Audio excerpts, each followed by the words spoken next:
The Voss Institute was supposed to be the safe place. The door was already open when they arrived. And in room 9 on the monitor, the woman in the blue gown was standing directly behind Marcus Holt, close enough to take him. Welcome to Untold Lore's Institute. Part 3 of 4. Dr. Lena Voss grabbed his arm and said, "We have to go there tonight." Emre said, "Where?" She said, "The Voss Institute." She said it like she owned the words, because she did. She had built it in 1994 with her own money, on a property 2 miles north of Fenwick Bridge, specifically to house Holt family members who survived their November accidents. He had 100 questions. She answered none of them. She was already pulling on her coat. He followed her because the alternative was standing still, and he could not stand still anymore.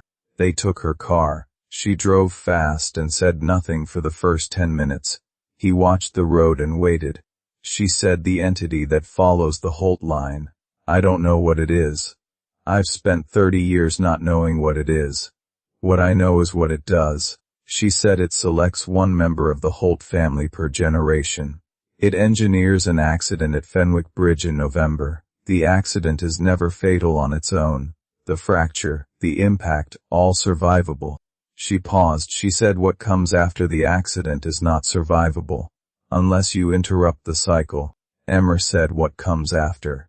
She said, "It visits them, in the hospital, while they're recovering, and then they die of causes that look entirely natural, cardiac, respiratory, clean." He thought of Callista's code, 19 minutes and then nothing. She said, "I built the institute to keep the Holts away from standard hospital settings. Isolated, monitored, contained.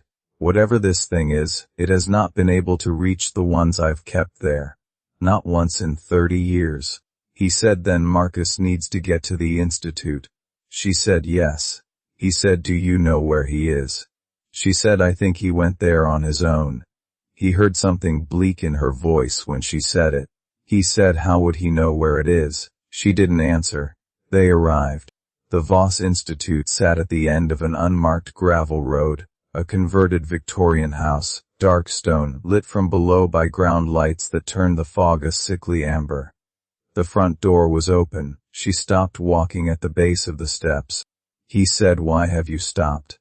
She said, "I didn't leave that door open. He went in first." The foyer was dim, the institutional smell of antiseptic beneath the older smell of damp stone. The floor was pale tile. He could see footprints in the dust near the threshold, bare feet small leading inward. Not Marcus's, they were too small. He said, "Someone else came in here." She said, "Look at the floor more carefully." He crouched. The footprints were wet, and they were going in both directions.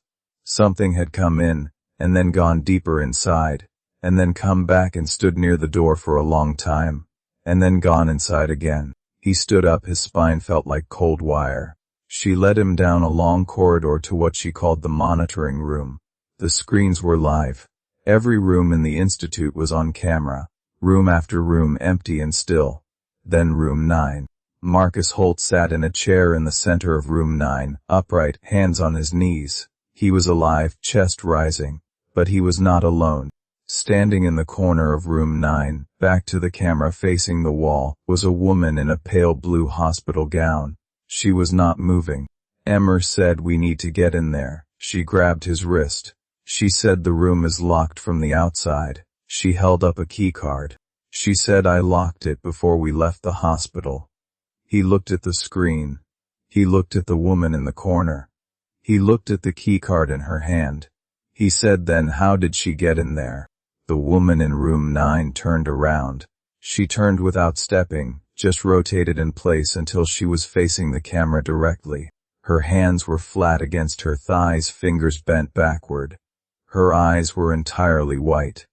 And then she looked up at the camera, and Emre understood with absolute certainty that she was not looking at the camera. She was looking at him specifically, through the camera. Across the 200 meters of corridor and stone between them. He felt his stomach drop away. Then Lena said his name. Her voice had changed.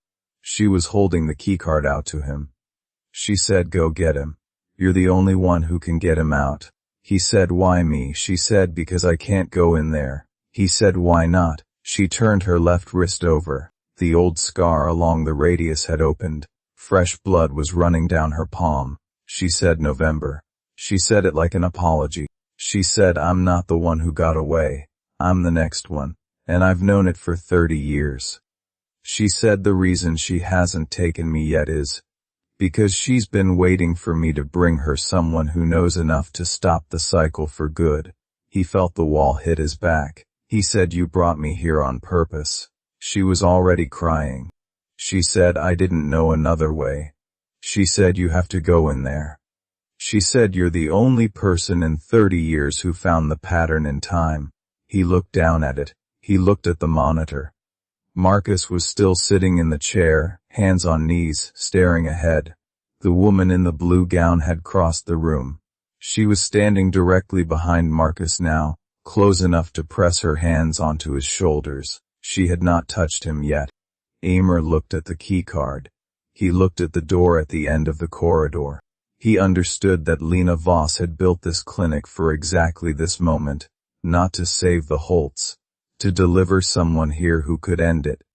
He understood that she had been carrying this guilt for 30 years like a stone in her chest. He understood none of that mattered now, because Marcus Holt had maybe 2 minutes before those hands came down.